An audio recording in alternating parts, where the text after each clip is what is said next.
Hello बच्चों, केमवर्ड में बेटा आपका स्वागत है। बच्चा वीडियो नहीं पढ़ पा रहे थे क्योंकि तबीयत थोड़ी सी ख़राब थी और आज से ये आपका केमिकल काइनेटिक्स का नेक्स्ट लेक्चर यानी कह सकते हैं सेकंड लेक्चर स्टार्ट होता है और आज से आपको वीडियो प्रॉपर वे में मिलती जाएगी। बच्चा पिछली क्लासेस में हम लोगों ने शायद graphical representation of rate of reaction को देख लिया था और ग्राफिकल रिप्रेजेंटेशन में हमने कुछ बेटा इस जैसा देखा था। हमने एक्स एक्सिस पर टाइम लिया था, हमने वाई एक्सिस पर कंसंट्रेशन लिया था और देखा था कि रिएक्टेंट का कंसंट्रेशन धीरे धीरे टाइम के रिस्पेक्ट में डिक्रीज होता जाता है, प्रोडक्ट का कंसंट्रेशन धीरे धीरे बढ़ता जाता है टाइम के रिस्पेक्ट में। तो इतनी बातें बच्चा हम लोगों ने सीख लिया था। आज बेटा हम लोग अपने लेक्चर को आगे लेकर के चलते हैं और देखेंगे कि रेट ऑफ रिएक्शन में हम कुछ और क्या पढ़ सकते हैं। आज बच्चा तो देखें, तो कोई भी रेट ऑफ रिएक्शन है यानी किसी भी रिएक्शन की अगर आप रेट निकालते हैं बच्चा तो देखो कोई ना कोई रिएक्शन होगी यानी उसके पास बेटा कोई ना कोई एक रिएक्टेंट होगा और वो रिएक्टेंट धीरे धीरे किसमें कन्वर्ट हो रहा होगा बच्चा, प्रोडक्ट में। आपको पता है मैंने बताया था कि जैसे जैसे टाइम बढ़ता जाएगा रिएक्टेंट का कंसंट्रेशन बेटा घटता जाएगा और जैसे जैसे टाइम बढ़ता जाएगा प्रोडक्ट का कंसंट्रेशन बढ़ता जाएगा। तो हम लोग किसी चीज़ की रेट कैसे डिफाइन करते हैं बच्चा? रेट का मतलब क्या होता है कि कोई भी रिएक्शन कितनी स्पीड से चल रही है या कोई भी रिएक्शन कितनी स्लो हो रही है, यही उसकी स्पीड का मेजरमेंट ही क्या कहलाता है, रेट ऑफ रिएक्शन। आज बच्चा हम अगर देखें रेट ऑफ रिएक्शन को जरा फाइंड करने की कोशिश करें, रेट ऑफ रिएक्शन, तो बेटा रेट ऑफ रिएक्शन हमसे ये कहती है कि decrease in concentration of reactant किसके रिस्पेक्ट में बेटा, टाइम के रिस्पेक्ट में, with respect to time, time के साथ।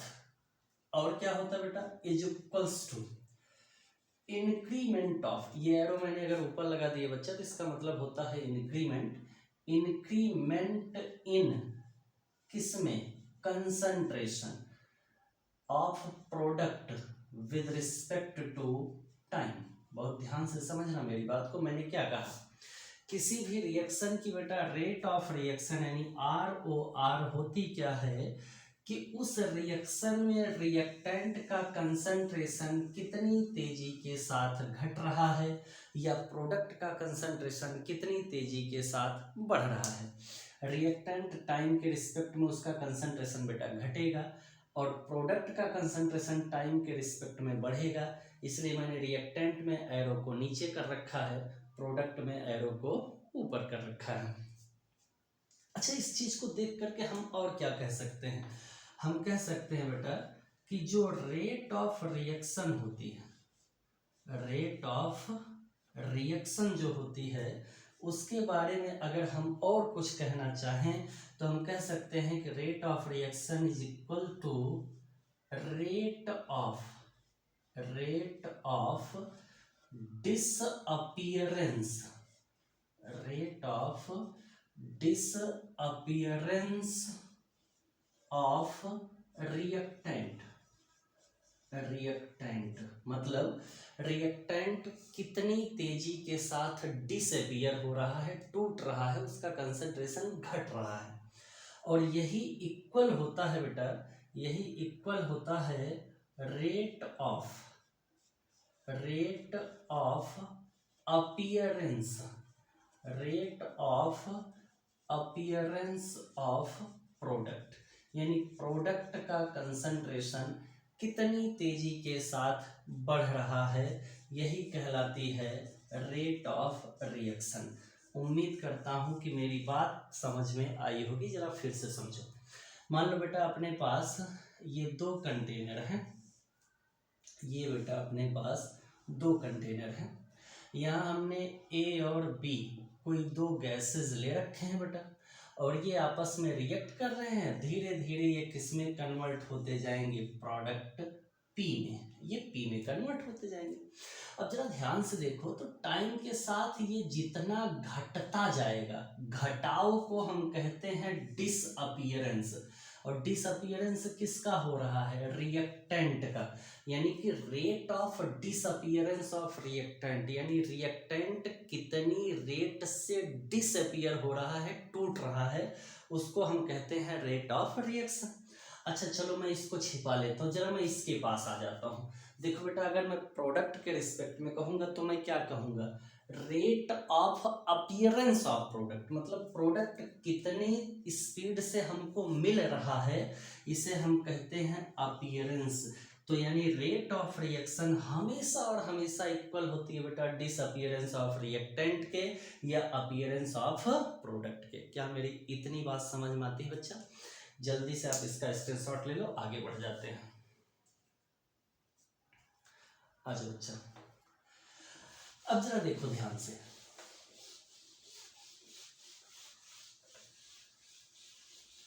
आ जाओ।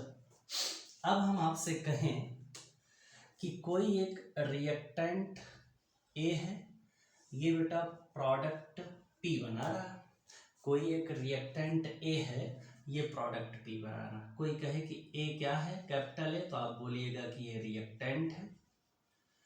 कोई कहे कि कैपिटल पी क्या है, तो आप बोलिएगा कि ये प्रोडक्ट।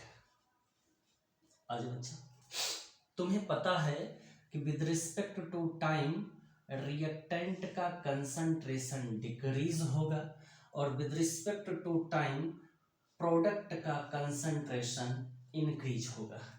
मतलब अगर इसका कंसंट्रेशन डिक्रीज हो रहा है तो इसका मतलब बेटा ये डिसअपीयर हो रही है। ये क्या हो रही है, डिसअपीयर हो रही है। और इसका कंसंट्रेशन बढ़ रहा है बेटा, तो इसमें अपीयरेंस आ रहा है, यानी ये धीरे धीरे क्या हो रही है, बढ़ रही है। क्या इतनी बातें समझ में आती बच्चा?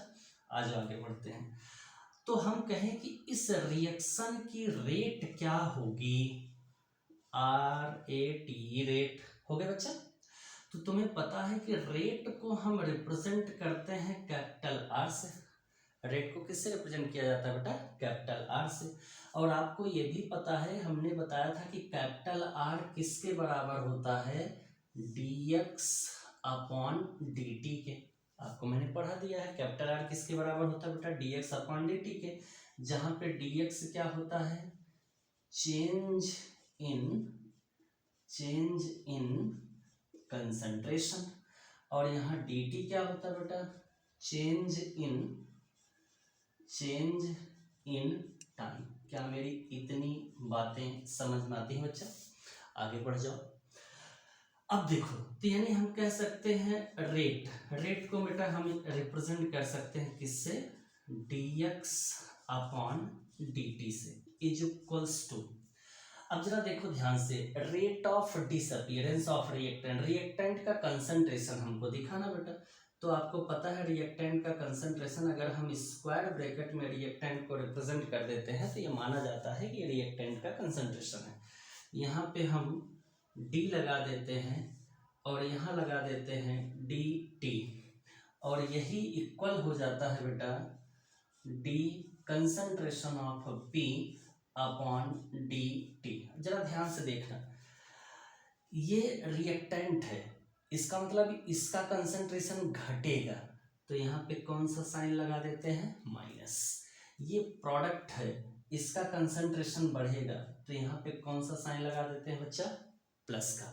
यानी रेट ऑफ रिएक्शन किसके बराबर होती है, minus of change of concentration of reactant with respect to time and plus of change in concentration of product with respect to time।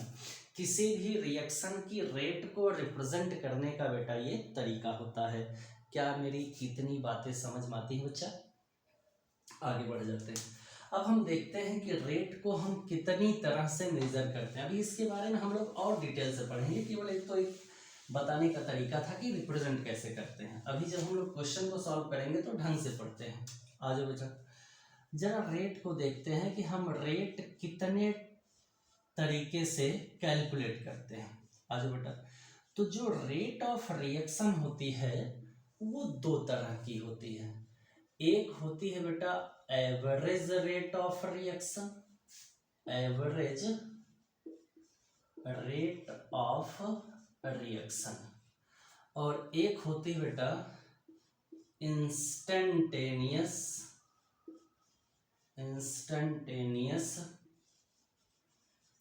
Rate of reaction. बेटा किसी भी रिएक्शन की रेट दो तरह से निकाली जाती है, एक तो एवरेज रेट कैलकुलेट करते हैं बच्चा, और एक इंस्टेंटेनियस रेट कैलकुलेट करते हैं। चलो जरा थोड़ा सा मिल लेते हैं इनसे, देखते हैं ये है कौन। तो सबसे पहले हम बात करते हैं एवरेज रेट ऑफ रिएक्शन की। एवरेज रेट ऑफ रिएक्शन की, तो जब हम एवरेज रेट ऑफ रिएक्शन की बात करते हैं बेटा, तो एवरेज रेट ऑफ रिएक्शन हमारा होता है R is equals to,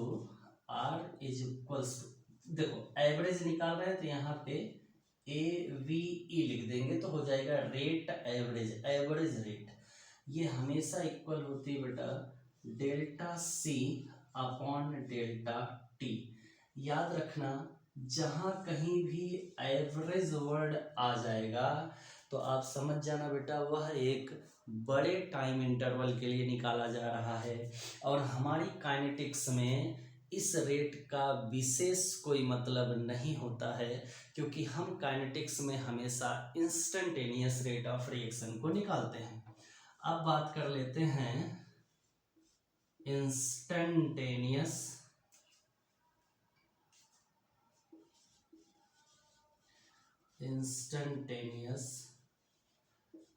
rate of reaction.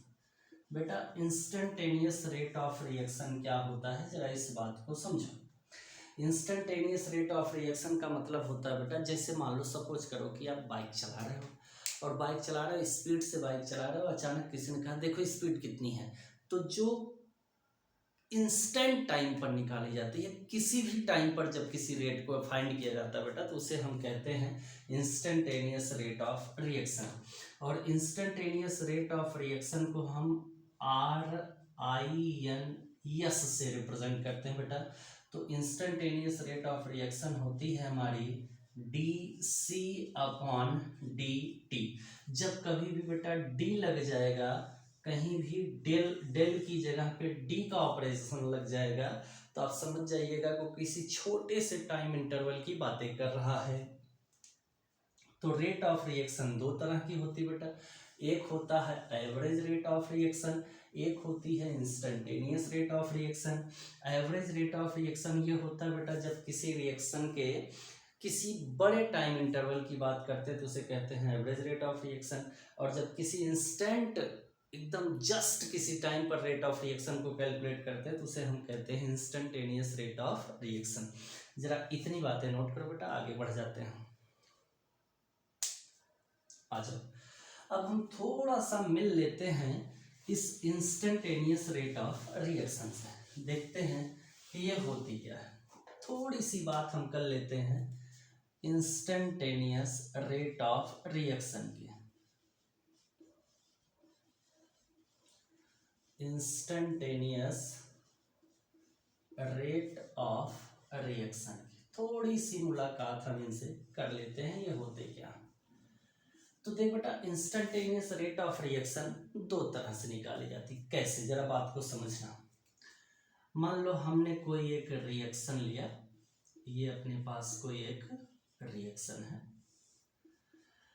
मान लो रिएक्शन अपने पास है बेटा capital A is equals to capital P।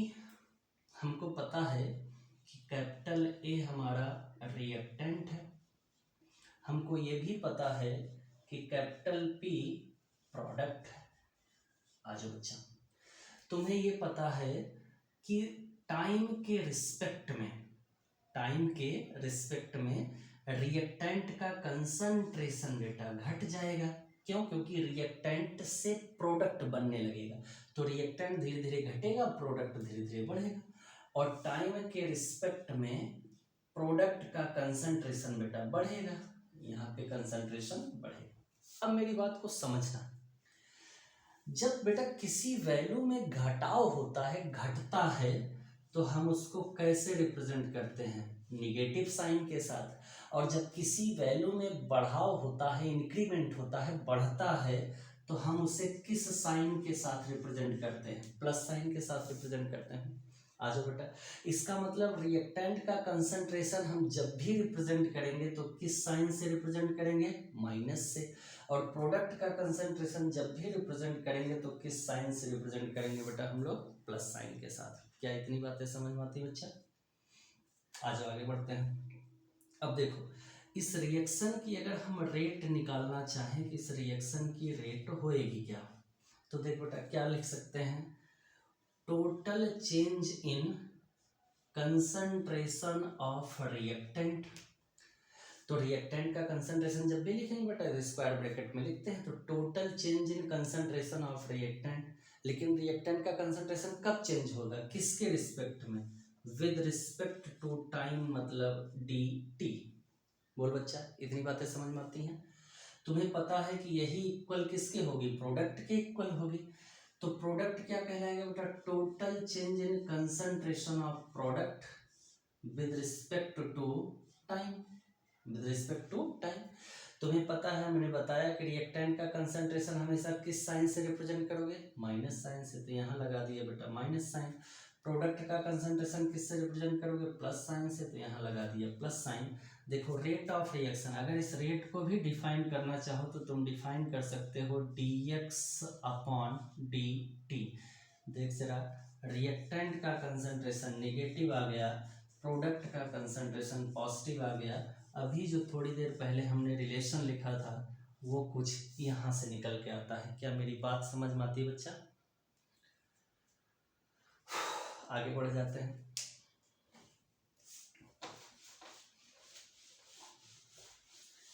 अब देखो, मैं एक क्वेश्चन कराता हूँ, देखो हमने कहा कि एक क्वेश्चन है अपने पास, H2 plus I2 reversibility to 2HI। हमने क्वेश्चन क्या दिया बेटा? क्वेश्चन हमने कुछ यूं दिया, रिप्रेजेंट